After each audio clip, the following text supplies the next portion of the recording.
so just one more time. Let's do it one more time. Hey everyone, welcome back to my channel. So today we are going to be talking about online graduate school.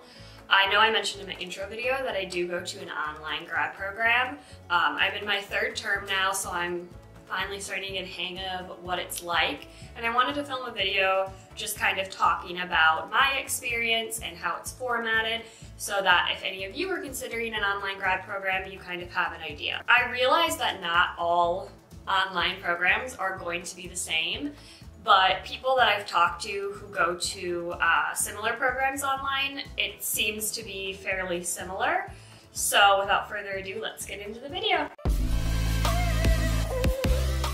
So if you didn't watch my intro video, I am getting my master's in clinical psychology, and starting from kind of like the beginning, being like the application process, from what I've heard, I really don't think it's that much different from in-person schools.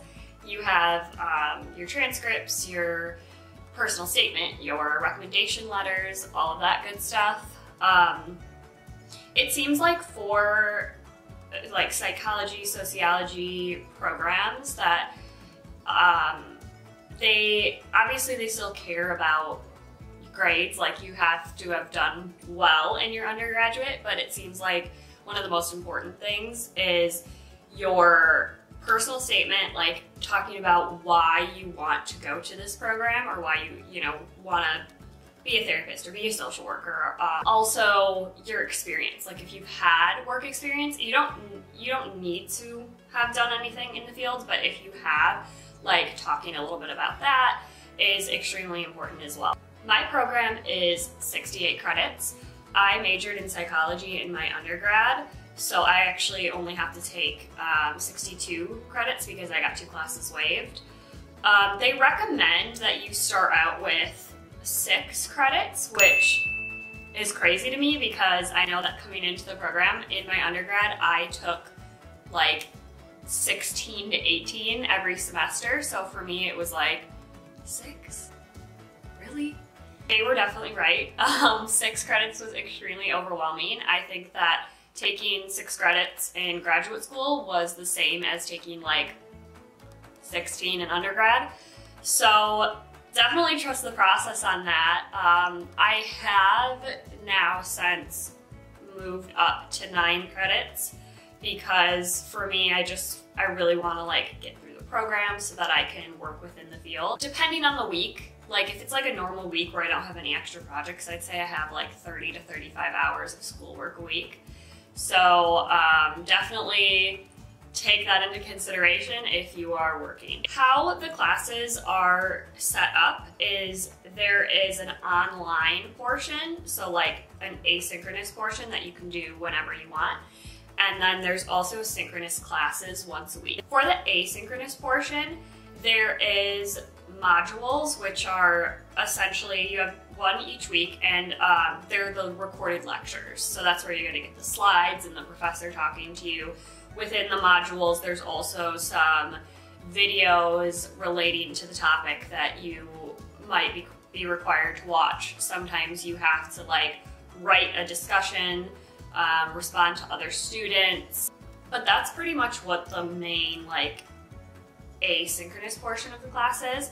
It's really nice though because they post all the lecture slides and then you kind of have all of your responses and other students' responses all right there. So if you ever need to go back and look at it, it's super convenient. It's very dependent on the class, whether you have papers or exams or quizzes. I would say so far it's about 50-50. My classes either have like just papers or like an exam in one paper. As far as the synchronous portion of the class, you have once a week you meet in person per class that you have. So right now I'm taking 3 classes, so I have class Tuesday, Wednesday, Thursday. They're held through Zoom, and then with like my tuition and stuff, I get like the free or the Zoom Plus,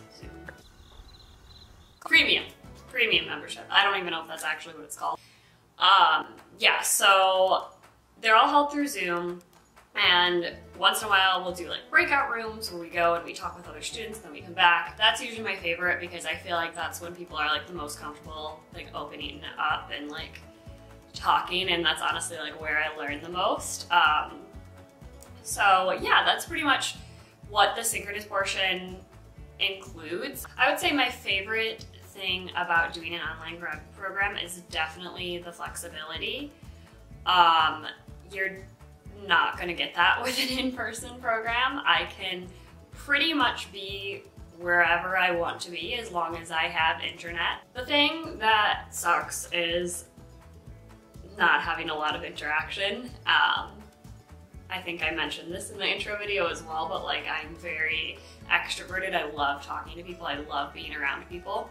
So that's kind of a bummer for me. If you know what the process is like to become a therapist, you'll know that you do need to do a practicum, and a practicum is essentially where you are working under a supervisor. So I will be starting mine, or I'm set to start mine in January of 2023. And in September of this year, I will be taking a prep for practicum course. My school helps with finding placement, or finding like a placement site and then like a supervisor for you. So I won't necessarily be like solely responsible for doing that. I know that that is school dependent though. Some places you are responsible for that. So I would just make sure that you know if that's something you'll be having to do by yourself and if you want to do that. So I think that's it. I mean, that's obviously a very summarized version of what it's like, but I don't want to bore you guys. And I definitely probably forgot like something big, but I don't know. So thank you so much for watching this video. If you have any other questions, please put them in the comments and I will try my best to answer them. If you like this video, please give it a thumbs up. And if you want to be notified about future videos, please hit the subscribe button below. And thank you guys so much, and I'll see you in the next video. Bye.